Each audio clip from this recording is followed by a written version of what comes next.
Hi, welcome back to the last of the really great Whangdoodles.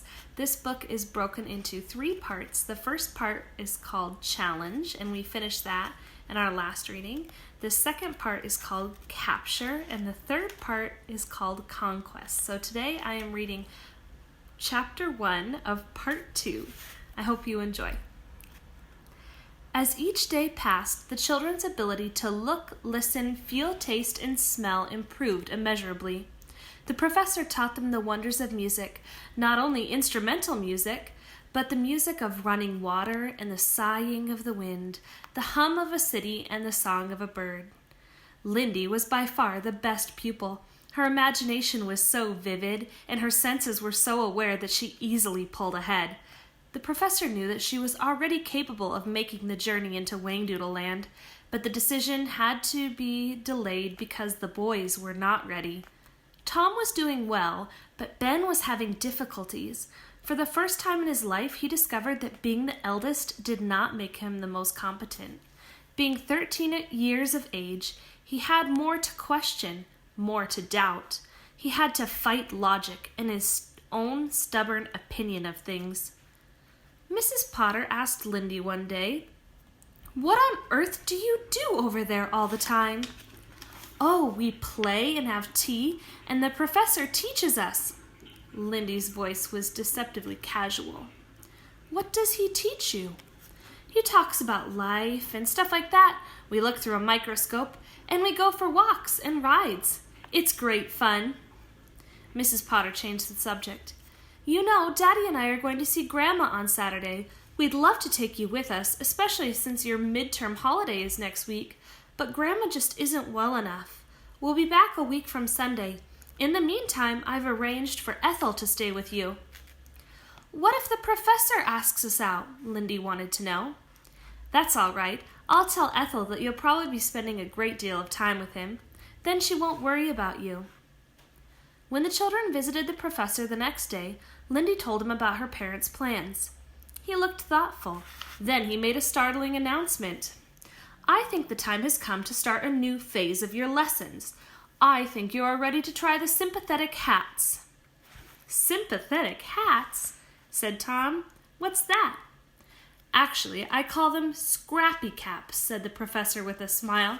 "A scrappy cap is a covering worn on the head which is sympathetic to the brain's impulses and desires."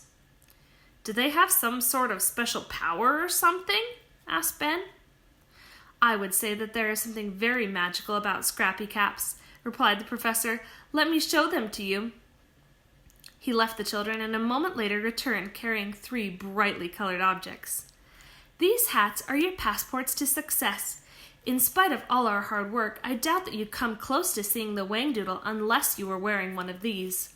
Once we begin our great adventure, you may not, indeed you must not, ever remove them from your heads. Not only will they help you get back to Whangdoodle Land, but more importantly, without them, we will not be able to find our way home." The professor held up an exquisite bonnet made of white lace and linen and brilliant red chintz. "Lindy, this is your hat. It comes from the Netherlands. The underlining is made of the finest linen. See how the red topping is covered with meadow flowers and hens and roosters and rabbits?" "Ah, it's lovely," said Lindy. "Hold it carefully, but don't put it on your head," cautioned the professor. "Tom, this is yours."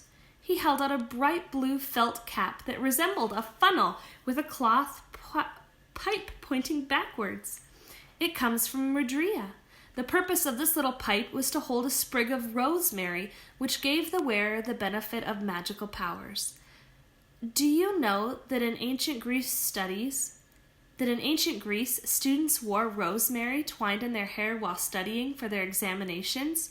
It's supposed to strengthen their memory and thought to bring success to any undertaking." Tom took the hat and held it carefully. The professor handed Ben an Indian headband with a small tassel hanging from it. "Ben, your hat comes from Guatemala. It was made from the Mayans.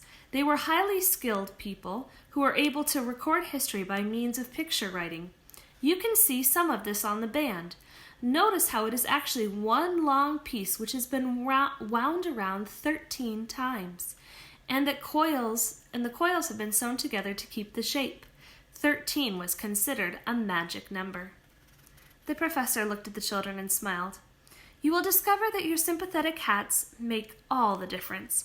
Once they are on your head, you will experience a great feeling of exhilaration. Tomorrow, we will begin to practice wearing them. Lindy walked eagerly home from school the next day, happily contemplating the midterm holiday and the time that she and her brothers would spend with the professor. She was desperately eager to begin the new lessons with the Scrappy Caps. She had the feeling that something wonderful was going to happen. She began to sing, I've got a pretty hat to wear upon my head, and it is filled with magic, or so the professor said. She skipped around a lamppost and ran full tilt into someone who was leaning against it.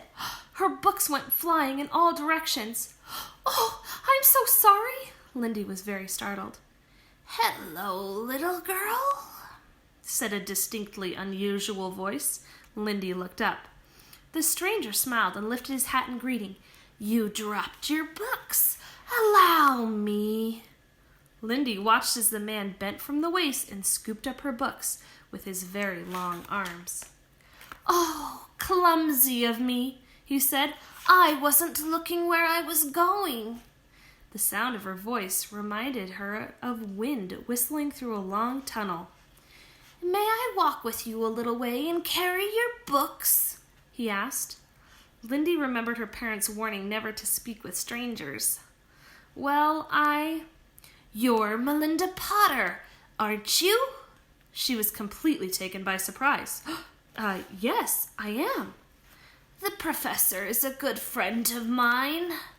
You mean Professor Savant? Lindy experienced a huge wave of relief. Yes, the very same.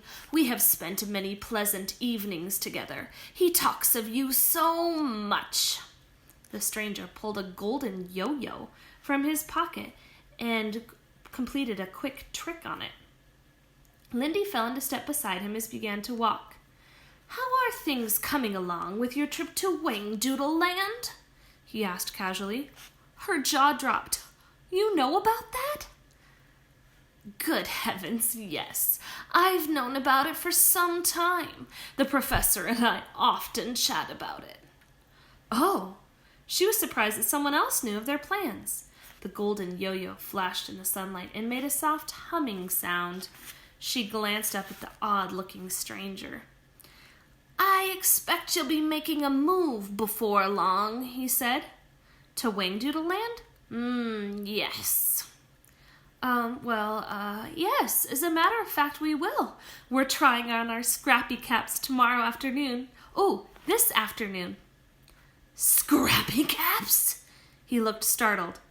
Oh, I should say sympathetic hats, Lindy said and smiled. They're very pretty. She was fascinated by the whirling, bobbing yo-yo. They're going to make all the difference. It'll be the most wonderful adventure in the whole world. We'll meet the whiffle bird and see the flutterbys and lots of other creatures. You really think you're going to get there? Of course we will. The professor says we're nearly ready. It'll be any day now. I'm beginning to believe it. The stranger spoke in a grim voice, but Lindy was too enthusiastic to notice. She pulled him to a halt at the gate of her house. This is where I live. I'm afraid I have to go now. We'll be seeing each other again, I'm sure. He bowed and shook her hand. Lindy had the impression that she was holding a piece of wet seaweed. Take care, little girl. I would hate to see anything happen to you. I will. Goodbye. Lindy took her books and walked to the front door of her house. She turned around to wave politely, but to her surprise, her escort had vanished. The street was completely empty. And that's the end of chapter 1 in part 2.